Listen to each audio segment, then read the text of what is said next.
Do you know someone who takes whey protein? Have you ever seen people give it a shake before drinking some weird colored liquids?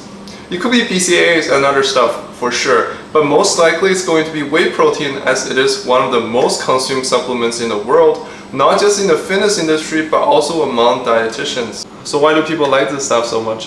One of the reasons is that it is cheap. If you were to get 30 grams of protein from Whole Foods, you'd be a lot more expensive than just one scoop of whey. The second reason is that it is convenient.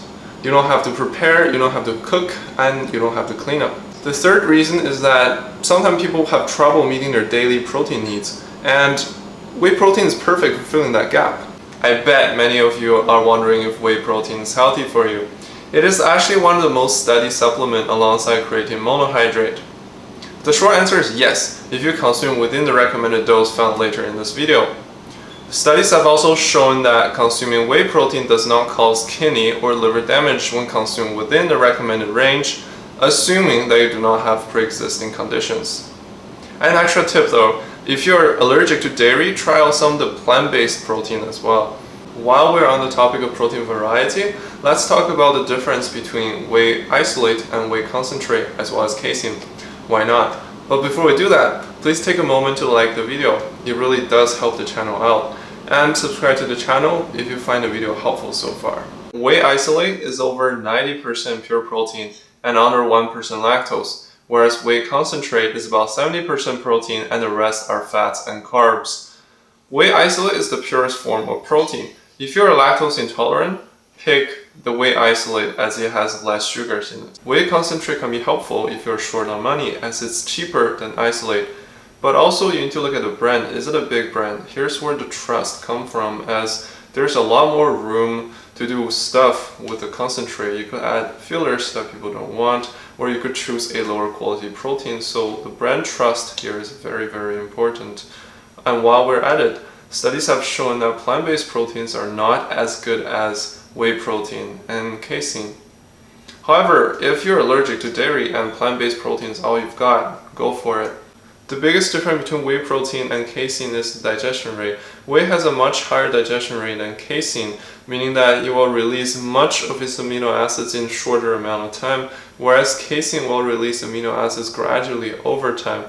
This makes casein perfect candidate for before fasting. For example, you should take casein before sleep if that's something you want, as it will gradually release amino acids during your sleep.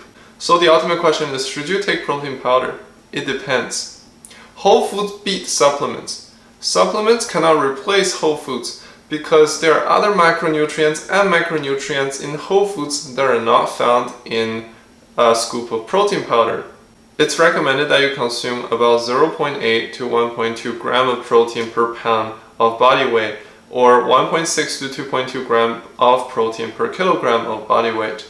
If you can get that number from your diet alone, then don't take any powder. However, if you have trouble getting there, you need an extra push, then protein powder will be a perfect tool for doing that. So for example, if I'm a 180-pound individual and after multiplying my body weight by the recommended range, this is my daily protein intake. After logging my meals, I realized that I'm about this number short from my goals.